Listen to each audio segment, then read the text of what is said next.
don't care about you. They already told you there's nothing they can't do. Oh, no, we're going to work. So if not us, who? If not now, when? We cannot wait on them, brothers and sisters. We cannot wait. We have to seize the moment now. We have to, as Kenny said, put aside our differences. Stop talking about who shot John. Get up off the pot and do the work that is necessary to help the people that cannot help themselves.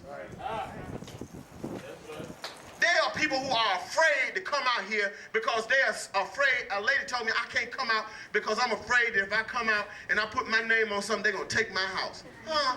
Come on, sister. Come on. They ain't going to take nothing from you, sister. She's afraid. So I beg you, and I don't beg, but I beg you, go to your neighbors, go to your family members, go to anybody that you know that is suffering. And even if they're not suffering, a lot of people won't come out because they're on Edgecombe Martin or because they're on Dominion. But guess what? Like Kenny said, I'm this kind of person. That if you're sick, I'm sick until you get well. I can't sit by and allow you just to be out there floundering and sick. I gotta help you.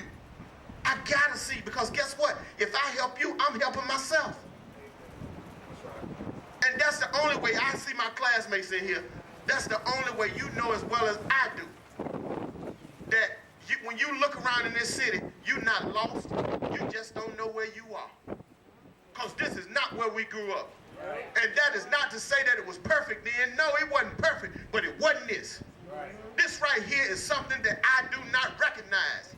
I see the familiar faces. I know how to get around on the streets. I'm not lost. I just don't know where I am. And that is a damning indictment of what has become of this city.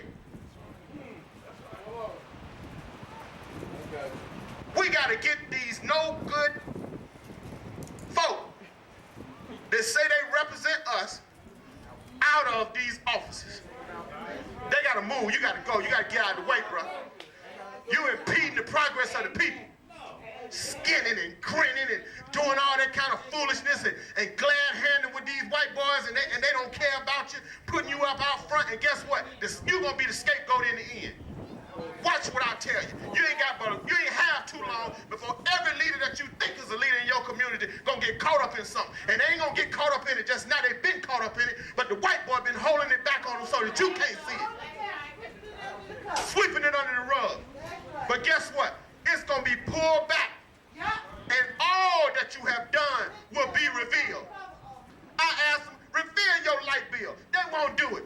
Give back your stipend that you get every month. They won't do it, because guess what? They won't stand with the people, so they can't stand for the people. All right.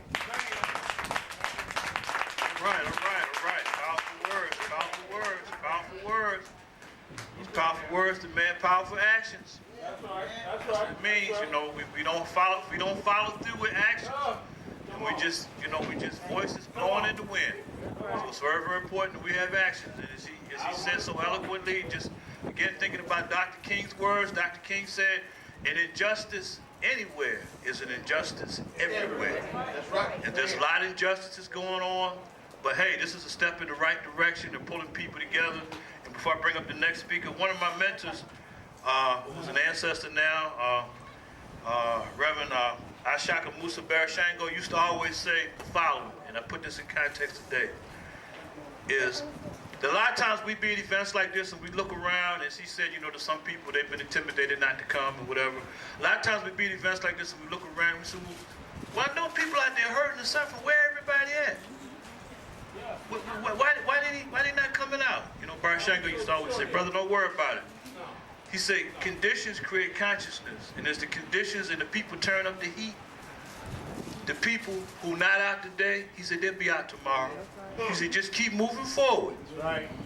Just keep moving forward, because they're coming. They just need to know that when they come, we greet them with the following. Welcome, you found your family in a peaceful place. Hey, I want to bring up our next speaker, Reverend Tony Barnes. Reverend Tony, come on up here. I had a chance to meet Reverend Tony at a couple of things. Because me and my wife, we do a lot of different things in the community, and I had a chance to meet him at a Super Bowl party for the disadvantaged young people who, have disabilities and stuff.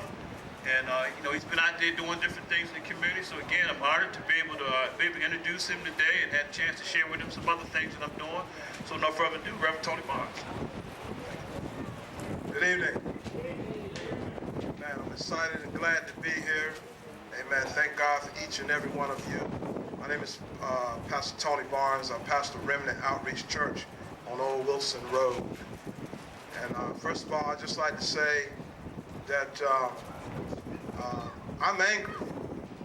That's right. I'm angry. I'm upset. And I've been upset and angry for a long time about these issues that plague this city. And I think until we become angry, upset, we're not going to do anything. That's right. Somebody said that for evil men to prevail is for good men to do nothing. That's right. Are you with me? That's right. And I believe that the city of Rocky Mount is corrupt. That's right. I'm not going to make it pretty. I'm not going to dress it up. I just think that's my personal belief, is that the city is corrupt. That's right. And most of our religious establishments are corrupt. Come on. Proverbs 29:2 says that when the righteous are in authority, the people rejoice. That's right. But when the wicked rule, the people mourn. The Bible lets us know that we're to do unto our neighbor as we will have them to do unto us. So when we see people that are so oppressed, I mean, people in this city are hurting. They've been hurting for a long time. And it seems like nobody cares. It seems like everybody just turns a deaf ear. Are you with me? Yes, sir. I mean, I saw in the paper where they came up with this new way that you can pay your bill. And that's for the folks that don't have no issues, primarily, because it's just, I'm just being honest, out of 100, you go in there, it's 100 folk in there, maybe 2 white out of 100, and they're in there trying to get a payment arrangement. And it's a long line, so the folk can't pay their bill, but now they can go online, and in the comfort of their own home, they don't have to deal with it. But we need to deal with it. That's right. Tomorrow, some churches are going to be jam-packed. We program. We still in slavery. We're going to be jam-packed on Wednesday and Sunday. Come on, brother. But what we need to understand is, if you are a true Christian, that's 24/7. Come on. Come on. It ain't just contained behind 4 walls. That's right. But we got to get angry about this thing. And it's going to take each and every one of us. We need to talk this up. We need to talk to our neighbors. We need to hold people accountable. If the Lord bless me, I'm going to get on the TV, I'm going to get on the radio, and I'm going to start making people accountable. I'm going to call folks on the carpet. I'm going to call some of y'all leaders that y'all give all y'all time money to, that y'all love so dearly. I'm going to start calling them on the carpet.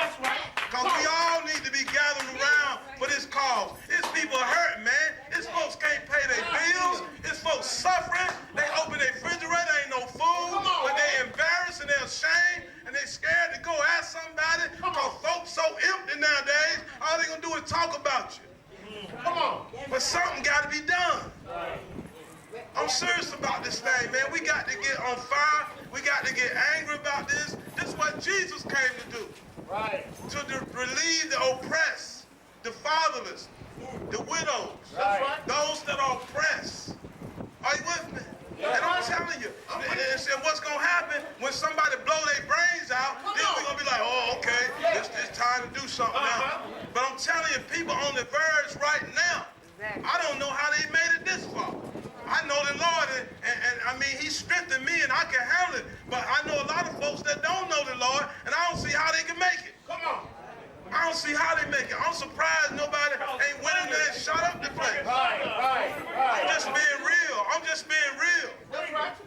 I'm going to tell y'all something. It's people, man, it's people that's hurting. It's folks that's hurting. But look, ain't no need to complain if we don't come together. But we need to set up our churches, and everybody need to get out here. Like the brother said, I'm with him 100%. We can I guarantee you, we boycott Walmart for 30 days, something will happen. If we just shop on Food Line on Edgecombe side for 30, 40, 60 days, something will happen. Because them folk from Walmart, they'll come to the city and say, what y'all doing to them Negroes? Y'all better get it straight, or we gonna pull out. Then all your tax revenue will be gone, all your money will be gone. But I'm gonna tell you something, they don't need to keep running the city hall, because they keep talking about what they can't do, what they can't do, what they can't do. They can do anything they want to do. That's right. But they ain't gonna do nothing if we don't come together. It's not our fault that they accrue this debt. That's not my fault. It's wrong for you to overbill me. It's wrong for you to bill me $1,200 when I know good and doggone well I ain't used that much energy. That's robbery, that's thievery, that's corruptness. You wrong. Come on, brother. And then if your church gonna sit back and let this go on and the preacher won't even say nothing about it, why? Because we're in a little town and if you scratch my back, I'll scratch yours. I ain't gotta scratch your back. I don't need you to scratch mine. I need you to do me what's right. Be honest. Don't be messing with my pocketbook with the money I work hard for. I got to give it to you. Hard as it is to make $1 around here. I'm telling y'all, I'm just saying, y'all, look, if anybody know me, I'm a man about the Lord business. I'm a man about what's right.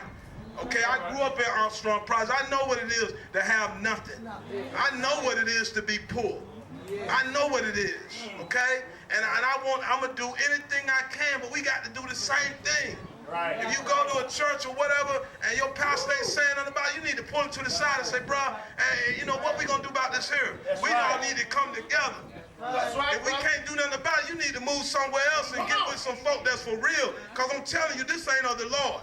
It ain't of the Lord to watch people suffer and hurt. Go ahead. The Bible say, rejoice with them that rejoice, but weep with them that weep. That's right.